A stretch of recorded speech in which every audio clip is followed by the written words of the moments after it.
Olá, meus amigos e irmãos, que a graça e a paz do Senhor seja com todos, amém? Eu quero trazer aqui uma reflexão nessa manhã, ou tarde ou noite, que você que me acompanha, sobre o tema a teologia do oprimido. Para falar sobre esse tema, primeiro eu quero começar com uma pergunta: por que não devo estudar teologia? Por que não devo estudar teologia? Muitos pastores e líderes dizem que não devemos estudar teologia porque eles usam como referência aquele texto lá de 2 Coríntios 3,6.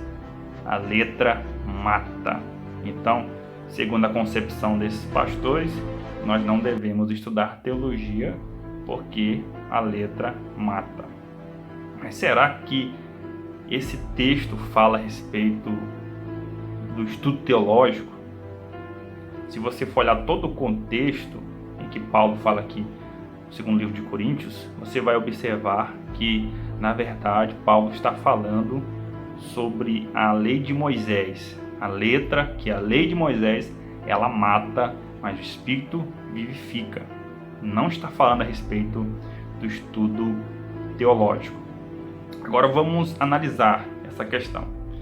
Se muitos líderes e pastores dizem que a letra mata, que não devemos estudar porque a letra mata, por que Deus revelaria a sua palavra? Por que Deus inspiraria mais de 40 homens para escrever a sua palavra, sendo que ele mesmo não permitiria que ninguém a estudasse?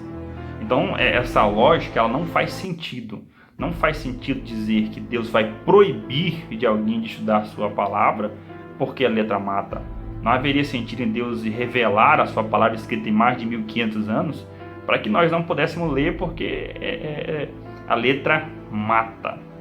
Na verdade, muitos pastores demonizam o estudo teológico. Eles colocam a teologia como se fosse algo do demônio ou algo filosófico ou algo até mesmo humano. Muitos pastores, eles demonizam o estudo teológico. Então, quando há-se um distanciamento do estudo das Escrituras, um distanciamento do estudo teológico, vai nascer então a chamada teologia do oprimido. O que isso quer dizer? O que quer dizer teologia do oprimido?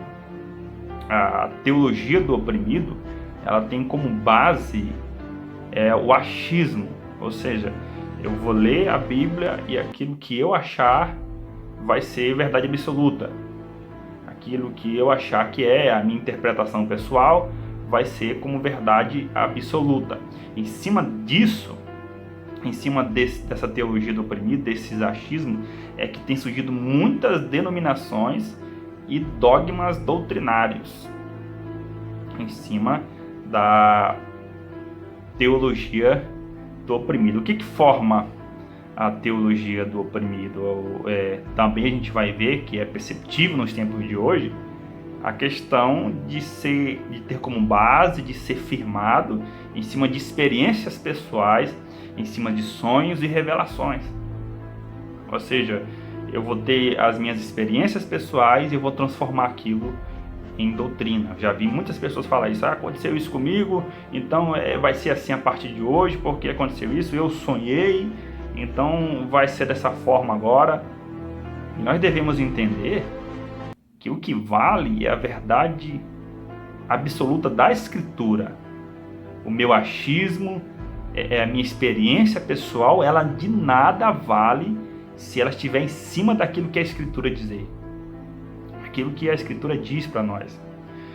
O exemplo disso, eu já vi muitas pessoas falar: porque Deus me revelou que a partir de hoje ninguém mais pode subir no altar, no púlpito, no palanque, para pregar se essa pessoa não tirar os sapatos dos seus pés, porque aquele lugar é um lugar santo. Deus me revelou. Deus me revelou que nós não devemos orar de costas para o altar, porque em Ezequiel diz que as pessoas estavam de costas para o altar, adorando o Deus Sol e os exércitos. Então, são experiências, são erros de interpretação das Escrituras que fazem formar isso, né? São os chamados achismos. E a teologia do oprimido, como não tem uma base, ela acaba colocando fardos pesadíssimos sobre os membros das tais denominações, porque são embasadas em experiências pessoais, e as pessoas que estão ali, como são desmotivadas a estudar teologia, a estudar a Bíblia, então elas acabam aceitando tudo o que os seus líderes falam. Elas acabam acatando todas as orientações e elas ficam, de certa forma, oprimidas nessas palavras. O que a Bíblia fala sobre isso? A gente vai ler o mesmo texto que fala para ambos, né? Lá em Oséias 4:6, a parte A diz assim: o meu povo se perde por falta de conhecimento. O que isso quer dizer? A falta de conhecimento de Deus. Você diz, mas eu conheço a Deus. Mas Deus você só vai conhecer se você estudar as Escrituras. Não existe outra forma de você conhecer a Deus. Você pode ter experiências com Deus, sim, mas como você vai conhecer o caráter, a personalidade, os atributos de Deus, se você estudar as Escrituras? Então, meu povo se perde por falta de conhecimento, quer dizer, meu povo se perde porque meu povo não quer me conhecer através de minha palavra. Meu povo não quer estudar a minha palavra, por isso que estão se perdendo, por isso que estão oprimidos por essa teologia. E também, no mesmo versículo, a parte B vai falar sobre os sacerdotes, né, que representam, de certa forma, os pastores hoje em dia. E vai falar a parte B do versículo 4, do capítulo 4, do versículo 6 do livro de Oséias. Porque tu rejeitaste o conhecimento, também te rejeitarei, para que não seja sacerdote diante de mim. Olha aí, Deus está falando claramente para os sacerdotes. Olha, você não quis o conhecimento, você não quis estudar, você não quis o conhecimento. Por isso eu vou rejeitar você. Eu não te quero como sacerdote, porque você rejeitou o conhecimento. Olha o que Deus está falando aqui, né? Então isso é a chamada teologia do oprimido. E para finalizar, eu quero finalizar com uma outra pergunta. Por que então eu devo estudar teologia? Eu quero trazer aqui pelo menos 3 motivos, existem mais, mas pelo menos 3 motivos. Primeiro, o que significa teologia? A definição. Segundo o dicionário, teologia é a ciência ou estudo que se ocupa a Deus, que estuda a Deus, a sua natureza e seus atributos. Então, quando você fala em teologia, você está falando que você está estudando sobre Deus. Não é sobre o demônio, sobre as outras coisas, você está estudando sobre Deus. É algo que você vai aprender mais sobre Deus. Segundo motivo, eu preciso estudar teologia para aprender sobre cultura, história, contexto, economia e muitas outras coisas que só um estudo aprofundado vai me trazer. A história da igreja eu só vou aprender se eu estudar teologia. A cultura do povo judaico, a cultura do povo romano, para me entender todo o contexto, por exemplo, que Jesus estava inserido na época que ele veio em seu ministério, por que Roma dominava o povo judeu.